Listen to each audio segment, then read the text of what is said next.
So we've been doing chapter 6 and 7 together, not so much going verse by verse, but just kind of trying to get some insights into the temple, how it was built, what it looked like. And this is our last class that we will be reviewing this chapter 6 and 7 in this way. And starting our next class will be beginning with chapter 8, which also has to do with the temple, but that we will read in order. So now I wanted to do a comparison between the temple and the tabernacle. Tabernacle, as you will recall, was built by the children of Israel in the desert, in the wilderness, very shortly after leaving Egypt, right after the giving of revelation at Sinai, the giving of the Ten Commandments. Then the temple, the tabernacle is built right after that.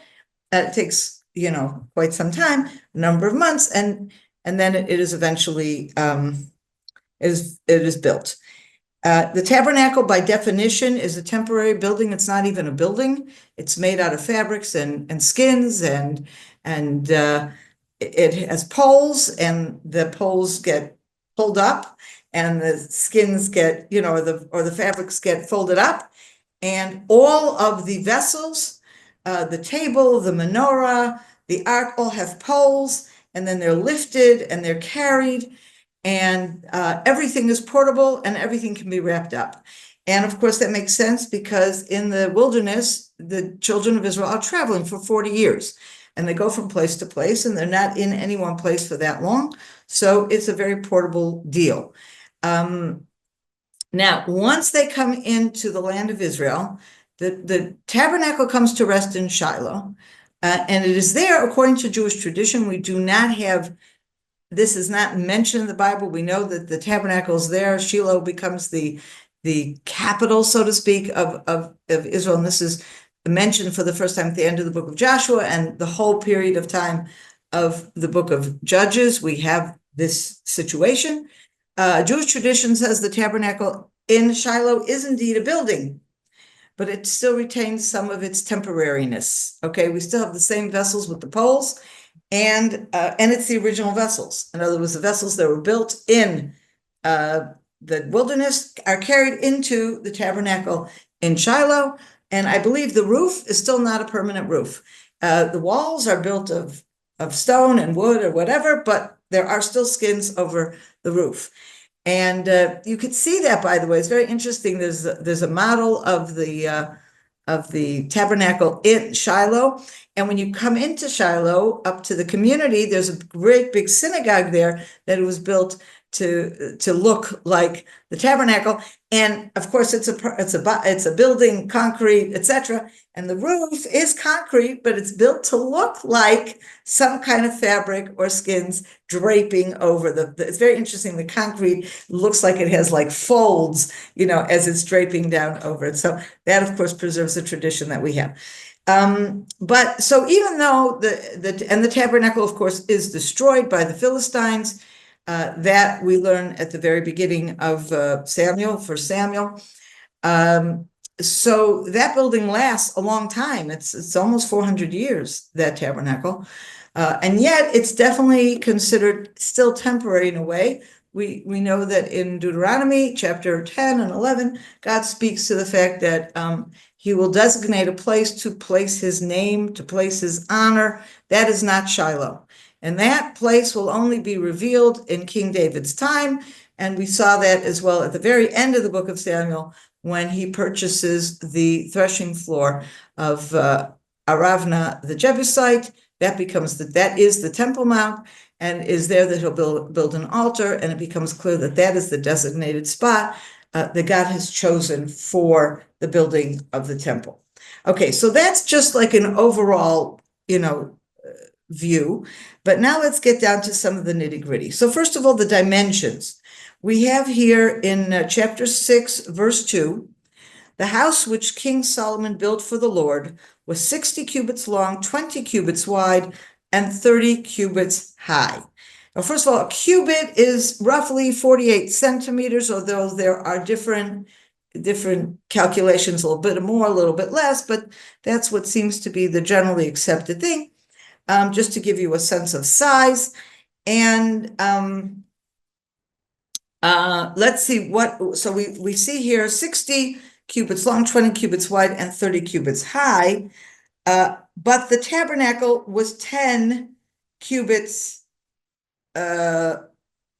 long and 30 cubits wide. So it is twice the size. The tabernacle is exactly twice the size. 10 by 30 is the tabernacle, 20 by 60 is the temple, twice the size. Okay, now the Holy of Holies in the tabernacle is 10 by 10 by 10. Okay, it's a square building, and the 10 is the top, width, depth, and height. The temple is exactly double. It's 20 by 20 by 20. And we see that. I don't remember. We see it's here also. I don't know. I'm not going to show you, every single one, but trust me, that's so again, both of these are twice the size, the temple as opposed to the tabernacle. Now, we also have the height of the sanctuary, the Dvir, the Holy of Holies, and that's also much higher. Now, there's something additional structure. If you look at verse 3, chapter 6, verse 3, there's suddenly mention of something called the portico. The portico in front of the great hall of the house was 20 cubits long along the width of the house and 10 cubits deep to the front of the house. So this is it's wide, but not very deep. And it's like an entryway, okay? But there's no mention here of how high it is. But if you look in 2 Chronicles, and as you know, we've been going back and forth between Chronicles and Kings, because sometimes Chronicles fills in information that we don't have otherwise. So 2 Chronicles chapter 3, verse 4. And again, he talks about this portico or porch or whatever. The length of the portico in front was equal to the breadth house, 20 cubits, and his height was 120. Now, 120 cubits is something like 60 meters high. 60 meters high. Okay. Now, a house is like 6 meters high. Okay. This is enormous. Okay. And they say that it is, it would have been, and it's just this part that's very high. Okay. Now I actually have a picture that I wanted to show you. Here we go. It's a diagram more than a picture. Let me see if I can share this. 1 second. Share.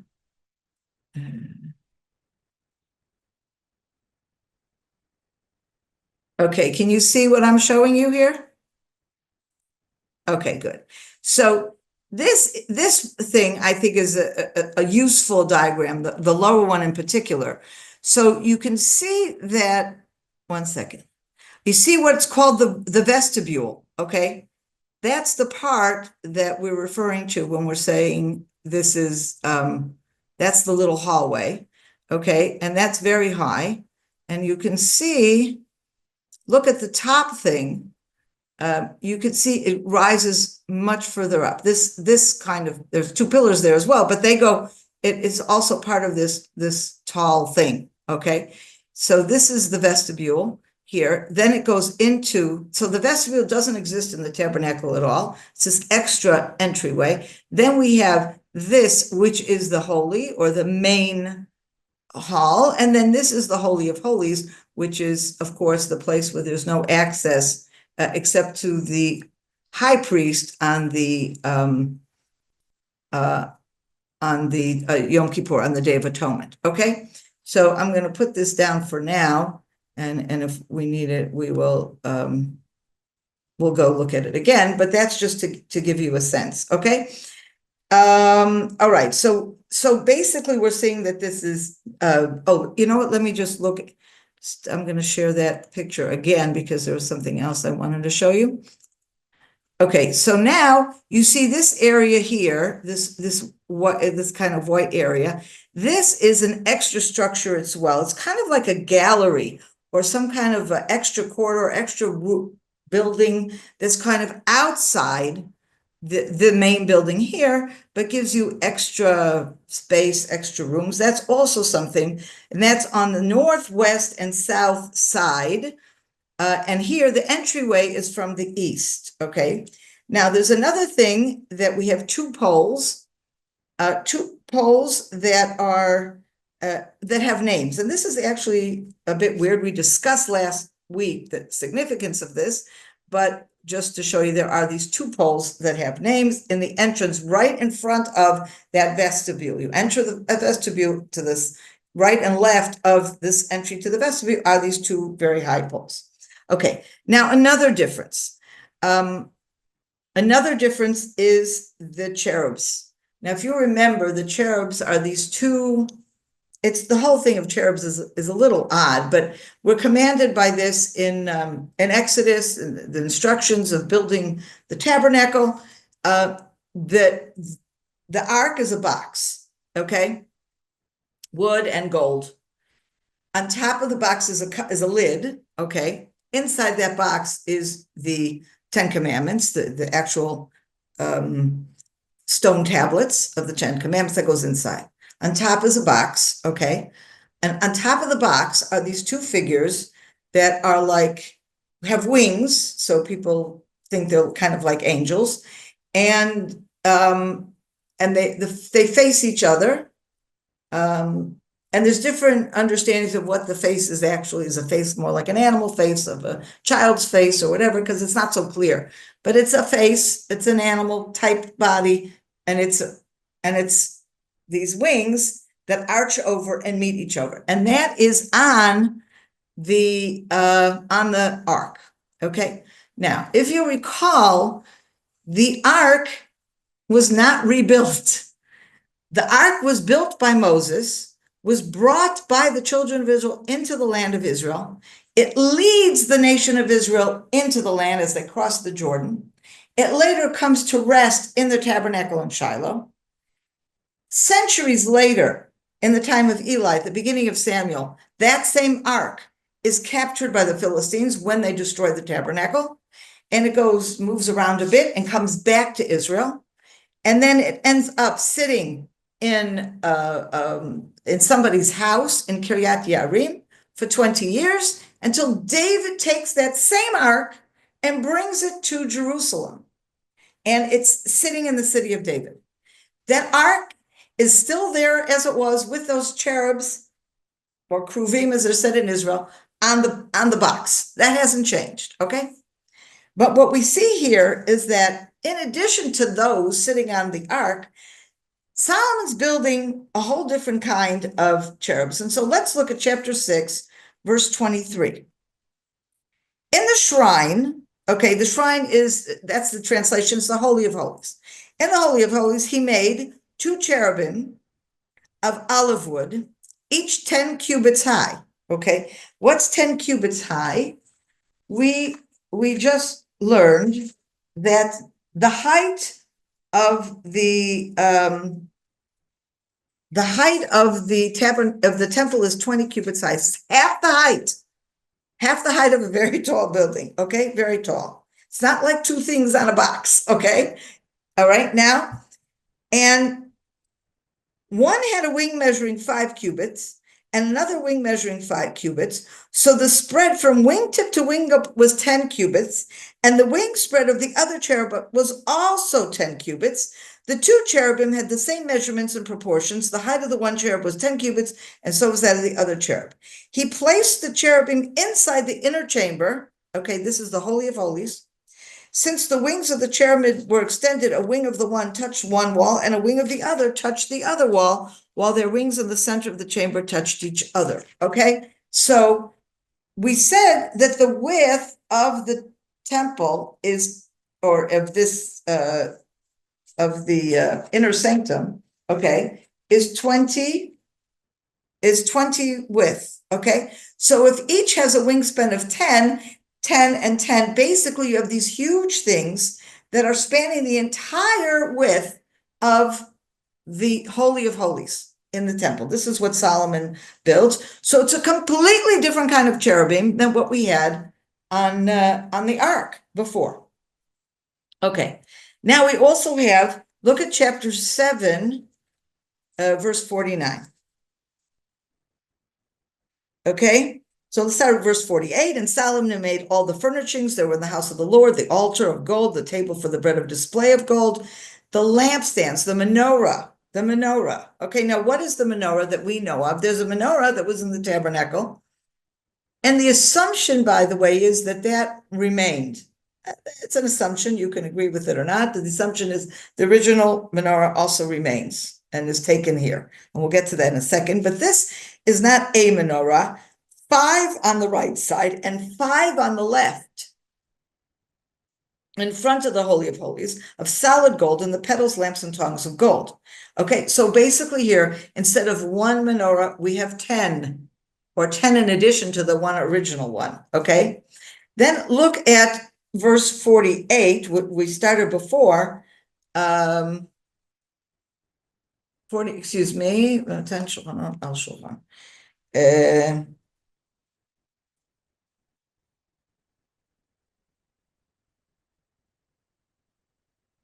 I can't find where it says this. Oh, it's above.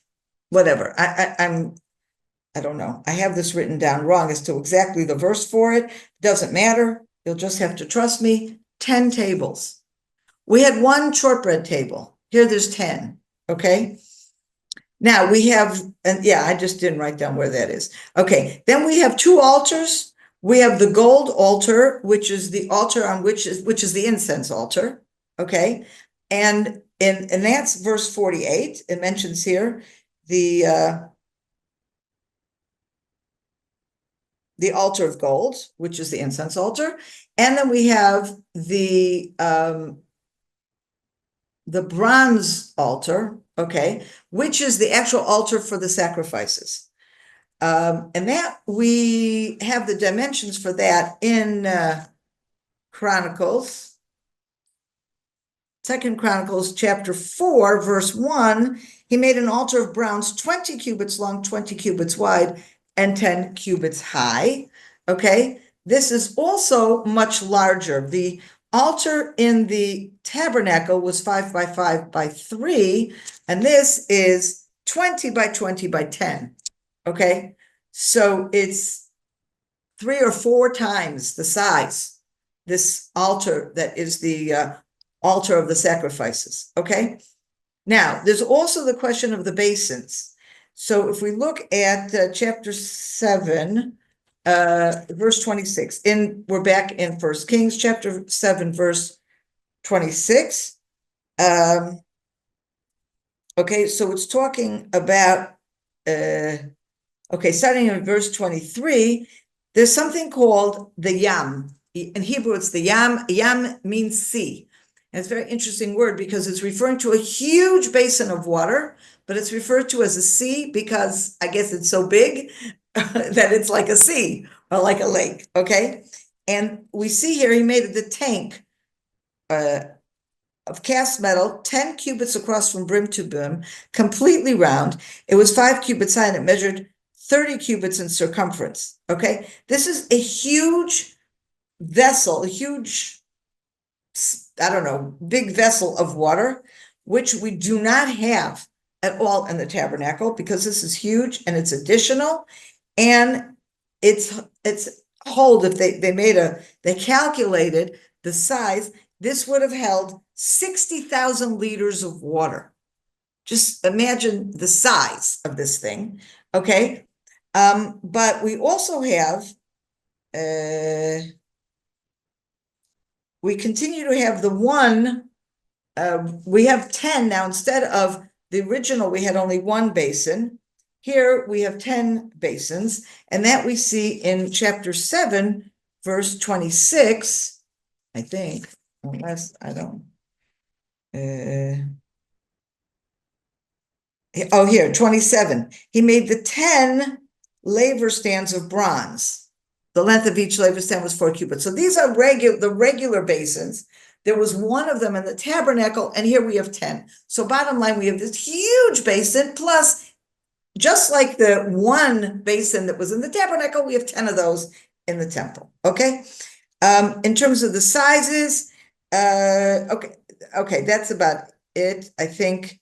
So that's just, I mean, there are other differences, but these are the main differences that that I'm noting, and I want to go into it. So first of all, then the question is, what is the significance of the differences? Is it a practical significance? Is it spiritual significance? So I'm going to go through a few of them. So first of all, we see there are a lot more menorahs, okay? Now, it's very practical. It's very possible. There's a practical reason for this. You still have the one main menorah that is special and whatever, but it's a huge space, and it's an indoor space, and it needs light. So it's very possible that going from one menorah to 10 menorahs or 10 plus 1 menorahs is just a practical reason. It's light. But then let's go back to the original issue. Why is it so much bigger? It's this huge building. And here I think, and I'd like to put this together with the idea that it's a permanent building. It's a permanent building, and it's a huge building, okay? And I think what we're seeing here, and you can gain this from just reading chapter 6 and 7 and continuing to chapter 8, which we will study next time. You get this sense when Solomon put his attention, his money, his efforts into this building, he went all out. And he didn't just go out in size, he went out in materials, and he brings the cedars of Lebanon, which is the finest wood in the region, and amongst the finest wood in the world, and gold and silver, and all of this has been prepared in advance. And you get the sense here that this building is supposed to make an impression. It's not just about in the desert, the tabernacle was kind of like a well-kept secret amongst the children of Israel. Who else cared about it, It was a place that the children of Israel, it was in the middle of their camp, wasn't that far from one end of the camp to the other. And they went there and they brought their sacrifices. And Moses was there. We learn in the book of Exodus, God speaks to Moses in between the cherubites on the ark. Moses is there, he receives word of God, goes out from the tabernacle, and he preaches to the nation what God has told him, okay? On the other hand, we have some beautiful verses. First of all, we have a sense, and we're going to study this in detail, when we see in chapter 8, Solomon's prayer, as he's dedicating the temple, has a very universal, it's about Israel, but it's also reaching out to the nations. When he talks about the purpose of this temple, it's not just a private thing, it is a world thing. And we will, let's say, just recall some beautiful verses of Isaiah. And Isaiah, of course, had probably one of the most universal bents of all the prophets of Israel. But when Isaiah talks about the temple, or talks about the ideal temple, the end of days kind of temple. So Isaiah chapter 2, and of course we all know these verses very well. In the days to come, the mount of the Lord's house, that's the temple, shall stand firm above the mountains and tower above the nations, and all the nations shall gaze on it with joy. And the many people shall go and say, come, let us go up to the mount of the Lord, to the house of the God of Jacob, that he may instruct us in his ways, that we may walk in his paths. For instruction shall come forth from Zion, the word of God from Jerusalem. And so I think that what Solomon is doing, part of what he's doing, is building a place from which the word of God will go from Jerusalem to the entire world. And therefore it has to be big. It has to be something that the whole world will talk about, the ancient world will talk about. And we see a similar idea in Isaiah chapter 56, verse 7. I will bring them to my sacred mount and let them rejoice in my house of prayer. Their burnt offerings and sacrifice shall be welcome on my altar, for my house shall be called a house of prayer for all peoples. And of course, this, I believe, is where what Solomon is doing in building this magnificent building, big, permanent, something that will be a permanent place for God. but not just for God. So God doesn't need a place to rest. It's a permanent place that we can learn about God coming out of that place. Okay. Now there's also this idea of the difference in the cherubites going this way, and I read one somewhere which I thought was very interesting, pointing out that in this case, whereas the cherubim that are on the ark are not part of the building, they're part of the ark. Okay, and we know that it is, as I said before, the ark and the cherubim above it turns as a place where God speaks to Moses. Now there is no more Moses. Okay, we have prophets, yes, but that same kind of ongoing connection, God himself says that I spoke to Moses face to face. Nobody else has that kind of intimate relationship, not even the prophets past. It's never going to be the same as with Moses. And of course, Moses is in the desert receiving God's teaching, in which is what becomes the Bible, that he's teaching the world. So we don't have that in the same way anymore. But the cherubim on the ark are sitting above the Ten Commandments as a way of representing that period in the wilderness where all of this began, where we got that word directly, and we have the Bible as a result of it. But the temple it becomes a place where people turn to God. It becomes, and we'll see that also in the prayer, Solomon's prayer. It's a focus for people's prayer. It's a focus for people who seek out God. They will come to the temple to bring their sacrifices. They will turn towards the temple to pray, or they'll come to the temple to pray. And so this building itself, it becomes this focal point. And the cherubim themselves are part of the building. They go from wall to wall, permanently affixed to the ground. They're not moving anywhere. And this is, again, something that kind of helps us represent not only the grandeur and the size, but this idea of permanence, this idea of these are part of the building. This represents not God speaking to us, but we seeking God, this huge structure in this huge building, which becomes our focus to seek God. Now, last question, and I know we're coming to the end, but I just want to get this in. These changes, okay, that are made, okay, so you have to say, where did it come from?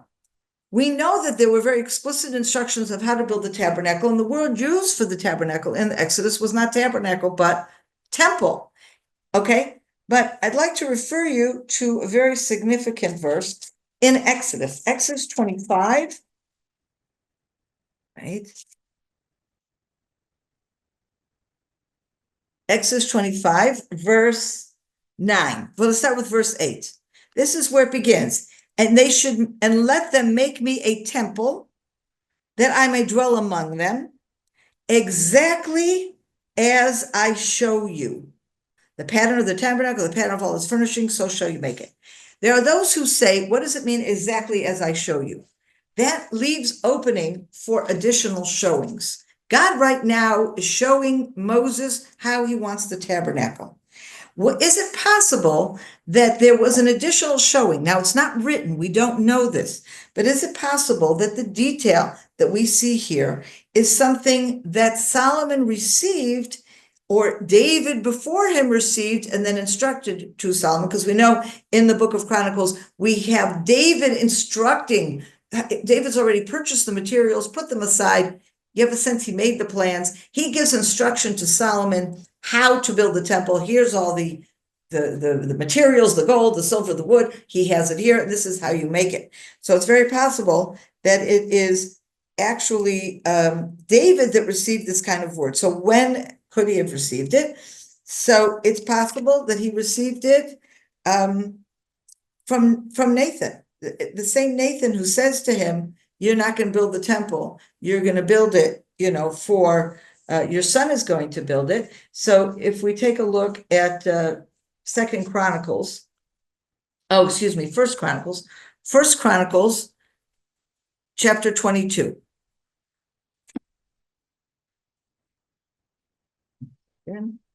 First Chronicles, chapter 22. Let's look first at verse 2. David took the crown from the head of their king. He found that it weighed a talent of gold and were precious stones. Oh, no, that's 20. I'm sorry, 22, chapter 22. Chapter 22, verse 2. David gave orders to assemble the strangers living in the land of Israel and assign them to be hewers, to quarry and dress stones for building the house of God. Much iron for nails for the doors of the gates and for clasps that David lay aside, and so much copper it could not be weighed, and cedar logs without number for the Sidonians and the Tyrians brought many cedar logs to David. For David thought, my son Solomon is an untried youth, and the house to be built for the Lord is to be made exceedingly great, to win fame and glory throughout all the lands. Let me then lay aside material for him. So David laid aside much material before he died. Then he summoned his son Solomon and charged him with building the house for the Lord of God of Israel. David said to Solomon, my son, I wanted to build a house for the name of the Lord, my God, but the word of the Lord came to me, blah, blah, blah. But you will have a son, and he will build a house for my name. He shall be a son to me, and I to him, my father, and I will establish his throne of kingship over Israel. And so they read this section as saying, not only did God, and we know that when did this exactly happen? And we talked about it before. Nathan gave this word to David. It's possible that the additional detail that we have here that we don't have in the original prophecy of Nathan to David happened at an additional time, or this is detail that David received from Nathan at the same time, but it's just not written, all that detail. But it's also possible at the same time that Nathan also prescribed to David what exactly the temple is going to look like. You know, what are the differences? What are the extra things? Because he's setting aside, he talks about setting aside all the material. He's talking about, here's the plans, okay? So that, and it's in the context of David saying to his son, Nathan said to me, or God said to me, I can't build this building, you can. And so there are those who read as if saying, it was then that he got that extra instruction. That's one way of looking at it. Another way of looking at it is that that the original instructions were only for the tabernacle. The idea of having a place that is where God will rest, where God will be able to rest among the nation of Israel, remains the same. That is the ultimate purpose.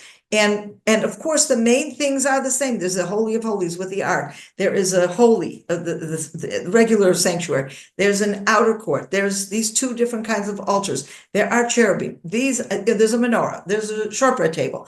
These are all the same principles. But the ability to make those changes, to adapt to changing circumstances, to create a temple that fits in with the purpose of what it needs to be in the land of Israel, where Solomon is king, and he's a major figure in the world, and through this temple can bring the word of God to the entire world, that becomes something that Solomon himself understands, that is a new function of this temple.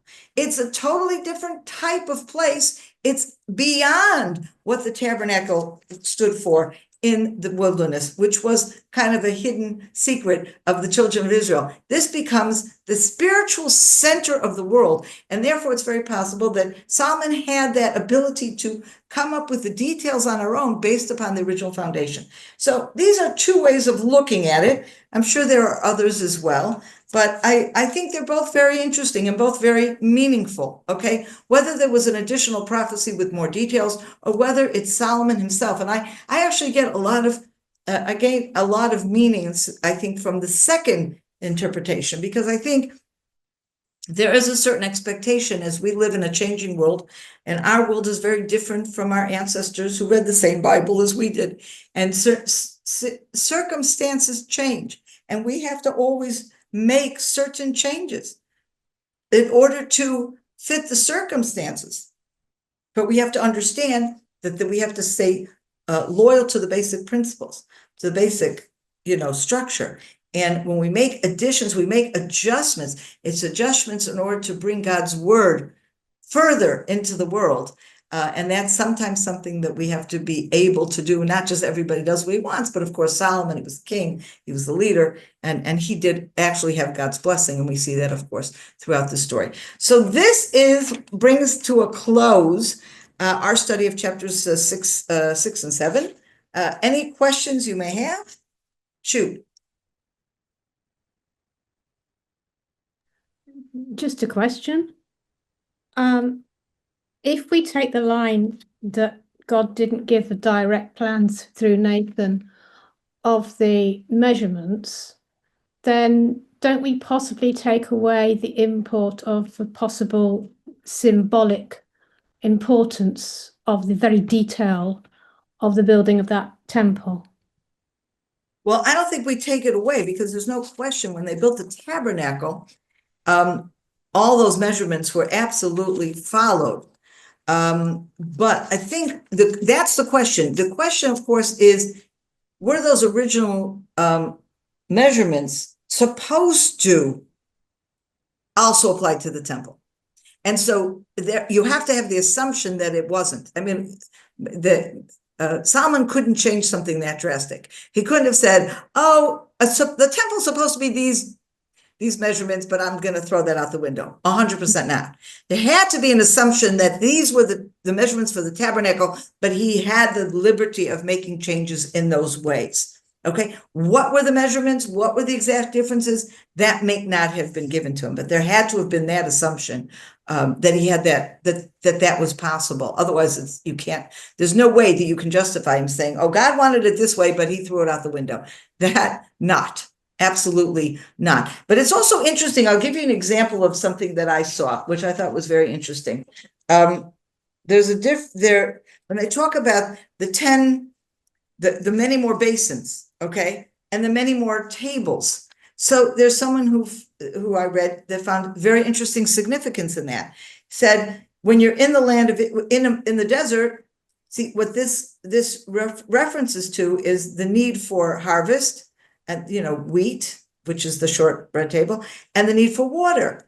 Both are things that when you're living in the land of Israel, these are things we are praying for daily, especially rain, water, right? Because this is a country that doesn't have natural water that much, and for the success of the harvest. When they're in the desert, they're getting manna from the heavens. They don't have to pray for rain, and they don't have to pray for harvest. It's an irrelevant thing. And so this interpretation that says this expansion of these basins with the water and the expansion of the shortbread with all the bread is representative of the new needs of the temple, where the nation of Israel will have to pray for these issues that were just not relevant when they were in the desert. So it's not that these things don't have meaning. They have meaning, and many people are interpreting the meaning, but it's a different meaning. It's a meaning that applies to the existence of the temple, not the existence of the tabernacle. So I guess I would be confused if, you see, I've always made the assumption that God gave the exact measurements for the temple, because why would he give the measurements for the tabernacle and the measurements for Ezekiel's temple, but not give the ones for Solomon's temple? Well, that's a basic question, because there is nowhere that it says that God commanded Solomon, these are the measurements. We have it extensively, both in Ezekiel and of course, in Exodus. It's extensive, but it doesn't exist here, which is where the question comes from. So I guess absence of evidence is not necessarily absence of the argument, I suppose, is it really? I mean, you have two choices. Well, three choices. One choice is Solomon did what he wanted and it was just fine. I think that's a crazy, option, right? The other choice is that either there were certain assumptions that he had, but was given flexibility. Okay, or that all the detail was given to him, it's just not written down. Yep, there are no other options, I'll have that one. That's a good one. That's a good one. I have no problem with that. It was a very good one. I just was entertained by the second one because it spoke to me about how we live our lives today. So many judgment questions we have to make. We have the Bible in front of us. We have traditions in front of us. And sometimes we still have to make decisions, and we have to say, what would God want us to do? And he hasn't spoken to us, and he hasn't given an answer to this particular thing, but we can gain the answer by seeing, what his word is. And so there's something special about that answer that spoke to me. That's all. I don't know that it's the truer answer. Yeah, I get it. Yes, but we all know what happens to those who don't carry out God's instructions to the letter. Right. No, I don't ever assume that I have ever advocated that. For sure not, for sure not.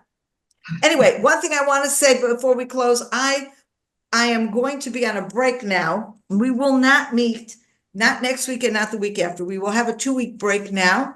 Next week, I am at Bible seminars all week, so I'm not available at this hour. And when I come home, I'm exhausted. It's a wonderful week. And I travel to Gush Etzion, which is at least an hour and a half in each direction.